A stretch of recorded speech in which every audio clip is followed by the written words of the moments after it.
11 वर्ष शासन के पूरे किए हैं। आज इस प्रेस वार्ता में मेरे साथ उपस्थित भारतीय जनता पार्टी के वरिष्ठ नेता, विभिन्न दायित्वों का निर्वहन किया, पूर्व में जिलाध्यक्ष रहे, प्रदेश कार्य समिति सदस्य रहे, सम्मानित दादा के आप सबको जानकारी है, भारतीय जनता पार्टी केंद्र में भारतीय जनता पार्टी की सरकार माननीय यशस्वी प्रधानमंत्री सम्मानीय भाई नरेंद्र मोदी जी के नेतृत्व में मोदी सरकार को सुशासन के 11 वर्ष पूर्ण हुए हैं। उसी में हमारे राष्ट्रीय अध्यक्ष माननीय JP नड्डा जी द्वारा 9 तारीख को पूरे देश को उन्होंने पत्रकारों को संबोधित किया और हमारी 11 साल की सेवा, सुशासन, गरीब कल्याण के जो 11 वर्षों में सशक्तिकरण के जन जन के लिए जो योगदान दिया है, जो योजना है, उनको उन्होंने वहाँ से आप लोगों के बीच में चर्चा के दौरान, संवाद के दौरान आप लोगों के बीच में रखा।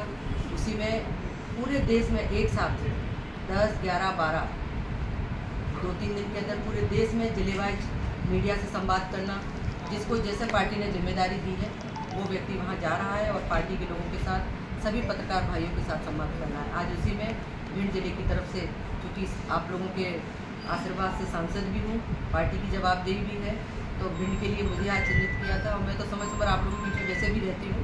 तो आज हमारी भारतीय जनता पार्टी की सरकार ने विकसित भारत का जो अमृत काल चल रहा है, सेवा, सुशासन, गरीब कल्याण के जो 11 वर्ष पूर्ण की हैं, उन्हीं के मैं विस्तृत तो बहुत सारी जानकारियाँ हैं, लेकिन कुछ मुख्य बिंदु आप लोगों के बीच में रखने का प्रयास करूँगी। देश के इतिहास में मोदी जी की सरकार का यह कार्यकाल स्वर्णिम अक्षरों में लिखा जाएगा। यह कार्यकाल विकसित भारत और आत्मनिर्भर भारत के संकल्प की सिद्धि का स्वर्णिम काल है।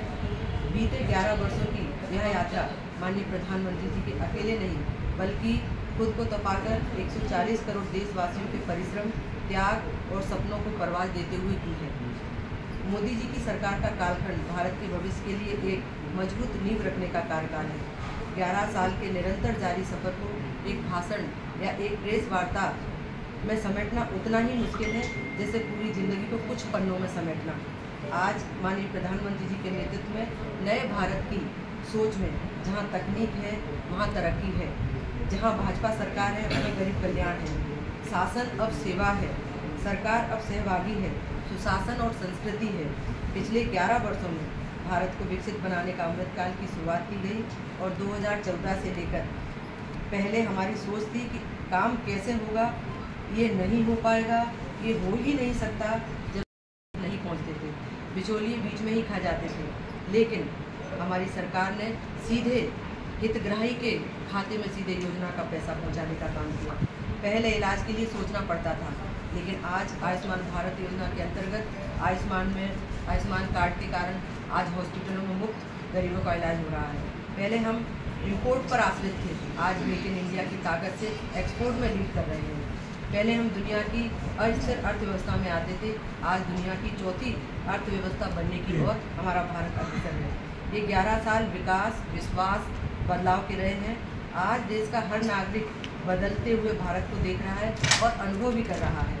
मोदी जी ने देश की सफलता का श्रेय देश की 140 करोड़ भारतीयों को दिया है। वो कहते हैं कि हम बदला नहीं, बदलाव में यकीन रखते हैं, क्योंकि ऊंचाई पर वही पहुंचते हैं जो बदला नहीं, बदलाव की सोच रखते हैं। आज माननीय प्रधानमंत्री जी के नेतृत्व में हमारा देश सशक्त 11 वर्ष पूरे हो रहे हैं, जब दुनिया में ऑपरेशन सिंदूर का डंका बज रहा है।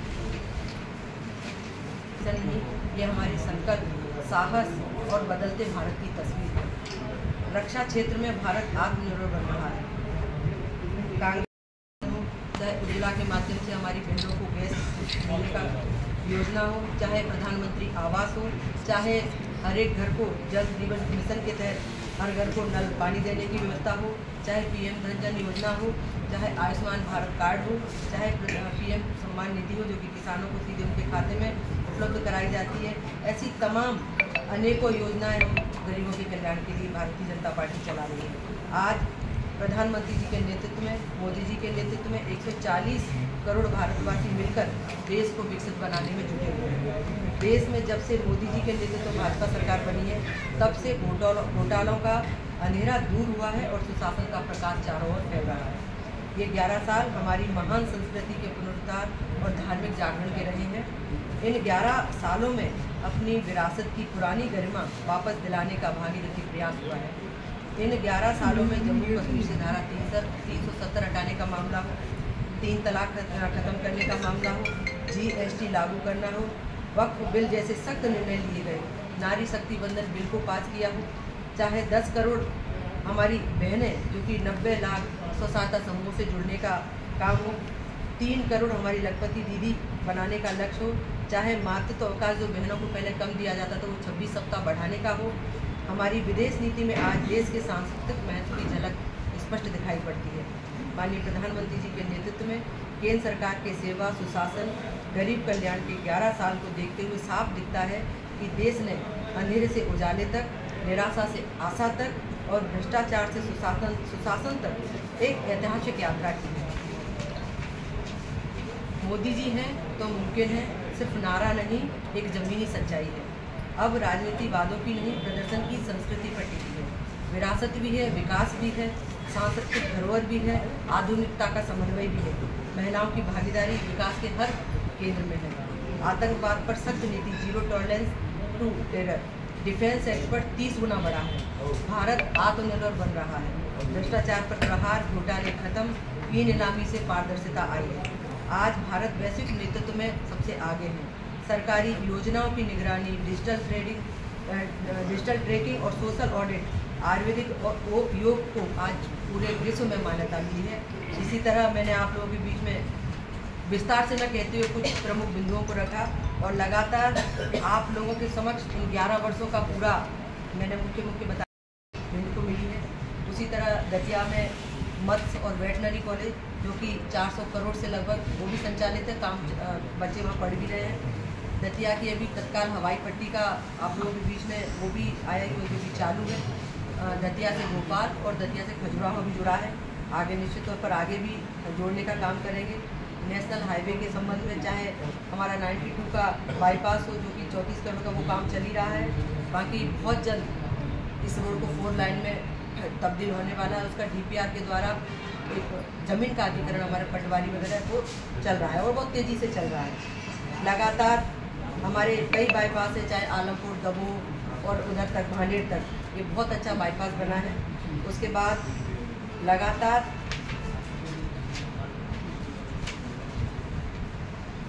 जैतपुर आगरा का पुल का निर्माण पूर्ण हो चुका है और ADP योजना के अंतर्गत लगातार हम लोगों ने अभी तक 4000 के करीब लोगों को इसका लाभ दिलाने की कोशिश की है। अभी बहुत सारे हमारे हितग्राही ऐसे भी हैं जिनको आगामी इस योजना का लाभ मिलेगा। एक वयोश्री योजना भी है, दिव्यांगजनों को तो है ही ADP योजना, और वयोश्री जो हमारे 60 से ऊपर हैं उनको भी बहुत सारी योजना, छोटी छोटी चीज़ें उनको देने का काम भी केंद्र सरकार कर रही है। और अनुसूचित जाति हमारे बालिकाओं को, बच्चों को एक छात्रावास जो कि इसमें लड़कियां हैं 250 की क्षमता का छात्रावास का निर्माण को स्वीकृति मिली है, उसका भी कार्य चालू है। सैनिक स्कूल का भी कार्य चालू है। हमारे बीच में RRDS की योजना के तहत हमारे मजरे टोले गाँव की पंचायतों को भी विद्युतीकरण से जोड़ा जा रहा है। खेल विभाग का एक हमारे बीच में 9 करोड़ की योजना का एक आउटडोर स्टेडियम प्रस्तावित है जो कि केंद्र में अभी लंबित है। मैं पूर्व मंत्री से मिली भी, मुझे प्रयास करूँगी उसका भी हमें जल्दी से सौगात हमारे भिंड के युवाओं को मिले। उसी तरह उज्ज्वला योजना के अंतर्गत आज अगर हम अपनी भिंड जिले में बात करते हैं, हमारी 3 लाख से 4000 बहनों को उज्ज्वला गैस का लाभ मिला है। प्रधानमंत्री राहत कोष से लगभग 3 करोड़ की राशि प्रधानमंत्री के माध्यम से हम यहाँ जो हमारे हितग्राही हैं उनको हम दिलाने में कामयाब हो पाए हैं। पासपोर्ट ऑफिस जो कि अभी महीने भर पहले, 1.5 महीने पहले सौगात भिंड को मिली। अब पासपोर्ट के लिए हमारे नागरिकों को कहीं अन्यत्र नहीं जाना पड़ेगा, पासपोर्ट हमें भिंड में ही बनने के लिए तत्काल उपलब्ध हो जाएगा। दूसरा, चुनाव से पहले माननीय मुख्यमंत्री द्वारा मुझे एक बड़ी राशि दी गई थी जिसके माध्यम से मैंने बहुत से धार्मिक स्थलों को जोड़ने का काम किया, बहुत सी रोडों को जोड़ने का काम किया। लगातार कुछ स्थान ही छूटे हैं, अन्यथा सभी लगभग जो बड़े धार्मिक स्थान हैं, छोटे धार्मिक स्थान हैं, उनको मैंने जोड़ने का काम किया है। और लगातार चाहे सोनागिर वाला स्टेशन हो, वहाँ कई ट्रेनों का ठहराव हुआ, बसई में हुआ। अभी 2 ट्रेनें हाल ही दतिया को खजुराहो हजरत वंदे भारत और गोंडवाना का कल स्टॉपेज हुआ। दिव्यांगों के लिए पहले यहाँ प्रमाण पत्र नहीं बनाए जाते थे, लेकिन अब हमारे भिंड चालू हुआ है और उसी तरह पूरे प्रदेश में जिले में संचालित हो जाए। पहले कहीं नहीं था, पहले दिल्ली में चालू हुआ, उसके बाद में इसी तर्ज पर वो पूरे प्रदेश के हमारे दिव्यांगों को उसका लाभ मिल रहा है। बहुत अच्छी पहल हुई, आप लोगों के माध्यम से मेरे पास ये बात आई। उसके अलावा हमारे रेल विभाग के ब्रिज, अटेरका ब्रिज का काम तेज़ी से चल रहा है, उसी तरह गोहद में 2 ब्रिजों का चल रहा है, बसई में भी चल रहा है, दतिया में भी एक ब्रिज का काम चल रहा है। तो वो ब्रिज भी मुझे लग रहा है दिवाली से पहले तक लगभग काम हो जाएगा। बाकी अमृत योजना में हमारे दोनों स्टेशनों का बहुत भव्य तरीके से कार्य चल रहा है, उसका भी मुझे लग रहा है दिवाली के आसपास कंप्लीट हो जाएगा। अपने भिंड का भी और दतिया का तो काफ़ी कुछ कंप्लीट भी हो चुका, थोड़ा बहुत बचा है, तो वो भी मुझे लग रहा है काम तेज़ी से चल रहा है। बाकी चाहे किसानों का रेड पॉइंट हो, चाहे किसानों की और सुविधा के लिए रेलवे पर काम हो, हमारी आम नागरिक जनता के लिए सज्जाकरण का काम हो, चाहे बैठने की सुख सुविधाएँ हों, ऐसे स्टेशन पे अमृत योजना में जुड़ने से हमारे दोनों जिले के लोकसभा के 2 बड़े स्टेशन वो अमृत योजना में आए। उसके अलावा जो हमारे छोटे स्टेशन हैं उनको भी कहीं ना कहीं किसी का प्लेटफार्म ऊँचा होगा, किसी का उधर की तरफ है तो इधर की तरफ स्टेशन ऐसे जैसे सोनी का डिमांड थी, गोहद की थी, तो आगे चलकर वो काम की भी हमें स्वीकृति मिलेगी। तो निश्चित तौर पर हर स्टेशन स्वच्छ हो, साफ हो, हमारे जो आते हैं ग्राहक, हमारे जो यात्रीगण आते हैं उनको वो सुविधाएं सारी मिले जिनकी वो अपेक्षा रखते हैं। ऐसी सारी योजनाओं के लिए मैं माननीय हमारे रेलवे के मिनिस्टर को, माननीय हमारे प्रधानमंत्री जी को, कि जिन्होंने मेरे लोकसभा को जोड़ा अमृत योजना में। और जिस तरह माननीय प्रधानमंत्री जी की सोच है कि हमें भारत को विकसित बनाते हुए सभी प्रदेशों को भी विकसित बनाना है और उसी में जन जन तक वो सारी कल्याणकारी योजनाएं पहुंचानी, जिन तक के लिए योजनाएं संचालित हैं। और निश्चित तौर पर हमारी पार्टी का संकल्प है कि कोई व्यक्ति छूटे न, और उन सबको लेते हुए सबका साथ, सबका विकास, सबका विश्वास करते हुए निश्चित तौर पर जो 11 साल का स्वर्णिम कालकाल माननीय प्रधानमंत्री जी का है वो मैंने अभी भिंड के लिए एक लाइन कंप्लीट हो गई थी, जिसके कारण काफ़ी ट्रेनों का हॉल्ट मिला अपने को। और दूसरी ट्रैक पॉइंट बहुत तेज़ गति से काम चल रहा है, डबल बन रहा है इटावा से ग्वालियर तक, तो ये बन जाएगा तो निश्चित तौर पर हमें और ट्रेनों की सौगात मिलेगी। और अभी एक ट्रेन अपने को बेंगलोर के लिए मिली है जो ग्वालियर से चलने वाली है, ग्वालियर से बेंगलोर। मेरी कोशिश रहेगी मैं जब भी माननीय मंत्री से मिलूंगी तो ग्वालियर से चल रही है, तो अगर भिंड से हो पाए तो वो ट्रेन भिंड से राजधानी को जोड़ने के लिए ट्रेनें नहीं होगी, चाहे भोपाल हो, एक वही तो बात करें, वो राजधानी को जोड़ेगी, बेंगलोर के लिए जाएगी, भोपाल होके जाएगी। और बाकी आपके माध्यम से जो भी प्रस्ताव मेरे पास आएंगे, जो कभी कभी जब वहाँ बैठते हैं हम तो बहुत सारी टेक्निक दिक्कतें रहती हैं। कौन सी रेलवे लाइन का काफ़ी टाइम से पेंडिंग पड़ा हुआ है? नहीं, अभी देखिए नए रेलवे लाइन की जो बात आप लोगों ने की, मैंने भी 2 बार रखा, लोकसभा में भी रखा, और मुझे लग रहा है एक बार उसका शायद सर्वे भी हुआ।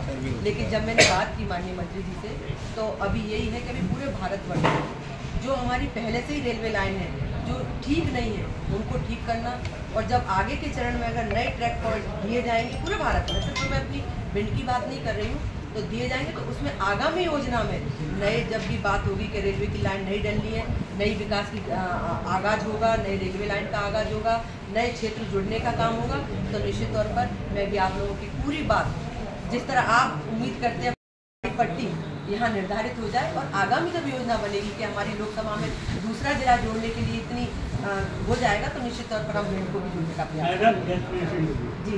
55 करोड़ की राशि बल्कि ज़्यादा ही थी, 55 करोड़ की राशि स्वीकृत हुई थी। अब जो भी मैंने काम स्वीकृत किए थे, चाहे पंचायतों में हो, चाहे वो नगर में हो, चाहे हमारे जनपद क्षेत्र में हो, पूरे लोकसभा की दृष्टि में बता रही हूँ, तो लगभग मुझे लग रहा है 80% राशि जहाँ मैंने दी है वहाँ पहुँच गई है खातों में, सरपंच पंचायत में दी है, पंचायत में पहुँच गई है, पीडब्ल्यूडी में, और हमारे जो अन्य विकास कार्य हैं वहाँ पहुँच गई। कुछ पंचायत क्या कारण है, क्योंकि जिनका भूमि पूजन कर दिया था माननीय प्रधानमंत्री जी के नेतृत्व चुनाव से पहले, भूमि पूजन भी हो गया था केंद्र से ही और प्रदेश से। के अधिकारी और जिले के सारे जनप्रतिनिधि मौजूद थे, उसमें एक नेता ने आपको लेकर टिप्पणी करते हुए कहा था कि सांसद से जुड़े काम ना किए जाएं, जिस पर प्रभारी मंत्री नाराजगी भी जताई थी। मैं तो फिर उस बैठक में किसी और बैठक के कारण मैं नहीं पूछ पाई थी, ऐसा कोई विषय तो भैया मेरे संज्ञान में बिल्कुल नहीं आया है। क्या आपस और में? बाकी ऐसा कुछ भी नहीं है, जो भी काम होते हैं सारे जन। अब जैसे मैं कहूँ, मैं सांसद हूँ, लेकिन इसमें सबका सहयोग है। जो भी योजनाएं संचालित हो रही है, जो भी विकास कार्य हो रहे हैं, क्योंकि सांसद प्रतिनिधि आप लोगों ने बनाया है, सभी जनता जनार्दन ने बनाया है, तो जो विषय केंद्र में रहती है वो प्रदेश में भी रहती है, और वो सारे विषय सबके माध्यम से होके ही पूरे होते हैं। इसलिए सबका श्रेय, सबका साथ है भैया, सबकी सहयोग है। आपस में फुटन तो नहीं है इसके कारण जैसे कुछ मामला रखा गया हो? मुझे तो भैया कहीं से कहीं दूर तक नहीं लगता, अगर मुझे तो नहीं लगता ऐसा कुछ नहीं भैया, सब बढ़िया चल DPR तो बन चुकी है। DPR अभी तक कहाँ उस दिन जो संतों का आंदोलन हुआ था, नहीं। जो संतों वाला आंदोलन आप भी गई थी, तो उसमें रिटर्न में जो डिपार्टमेंट ने दिया था मैडम, तो उसमें DPR उन्होंने ये बताया था प्रोसेस में अभी DPR कंप्लीट नहीं हुई है। DPR से पहले भोजन की कार्रवाई कैसे कर सकते हैं? नहीं, केंद्रीय मंत्री के साथ मीटिंग होने जा रही थी, उस मीटिंग का कुछ आया ही नहीं है कि क्या रहा मीटिंग? उस मीटिंग का जो भी है अभी बाहर नहीं, कोई भी विषय बाहर नहीं है। अभी यहाँ से जुलाई के एंड तक जो भी यहाँ से जाएगा विषय मैं बताऊंगी ना आपको, आप बिल्कुल चिंता न करें। DPR की प्रति आई है क्या? मैडम हम लोग चिंता नहीं कर रहे, लेकिन रोड पे मौतें बहुत हो रही है, उसकी चिंता करनी पड़ेगी। मैं भी आप लोगों के साथ में पूरी दमदारी से, माननीय संतगणों ने भी प्रदर्शन किया था, उसमें भी मैंने अपनी बात रखी। और अगर कहीं मेरी तरफ से आपको कहीं प्रयास में कोई आपने देखा होगा एक 10 और तेज गति से मैं करूँगी। अभी मुझे लग रहा है मानसून सत्र अपना जुलाई में चालू होगा, निश्चित तौर पर जितनी जल्दी इस रोड की प्रोसेस होकर और जल्दी से जल्दी इस रोड को काम चालू हो जाए। DPR की प्रति आ गई क्या आपके पास? नहीं, मैं अगर ऐसा कुछ होगा तो मैं उपलब्ध करा, मैं मांग लेती हूँ ना, आप मंगा और लेंगे। मेरे पास आ जाएगा जो भी प्रोसेस में आप लोगों को ये भी ऑपरेशन पूर्व में जो पुल का दोहरीकरण का जो था उसको यथावत रखा जाए। इस संबंध में कल तो मैं बोलना चाहती हूँ, अधिकारियों से चर्चा नहीं कर पाई विभाग की। मैंने पुनः पूछती हूँ अभी क्या प्रोसेस, मैंने भी नहीं देखा दोहरीकरण की प्रोसेस चालू है कि क्या है। इटावा में जो हम जाते हैं, इटावा में ब्रिज बना हुआ है, वो छोटा सा है। एक बात और आपको, एक सवाल था मेरा, तो महिला होने के नाते जिला सोफिया कोई आगे भी आता है, आप महिला होने का नाते क्या दिक्कत? ये जो अपने यहाँ रेलवे स्टेशन बना हुआ है, वहाँ पर यात्रियों के लिए व्यवस्थाएं जो होनी चाहिए, जैसे कि एक यात्री कक्ष बना रहता है, यहाँ कोई यात्री कक्ष भी नहीं है जिसमें प्रतीक्षा जो करते हैं, प्रतीक्षालय पूरी तरीके से बंद रहता है। एक यादव विभाग का भी एक कक्ष रहता है, प्रतीक्षालय खुलता ही नहीं है। दो है, एक तो शायद VIP वाला भी है और एक नॉर्मल जिसमें पैसेंजर कोई भी बैठ सकता है। हम दवा ले ले लें पहले तो जीवन से लगे, तो निश्चित तौर पर आज अगर वो लोग देश की रक्षा के लिए लगे तभी हम लोग यहाँ सुरक्षित बैठे हैं। इसलिए मैं अपनी तरफ से उनका अभिनंदन करती हूँ।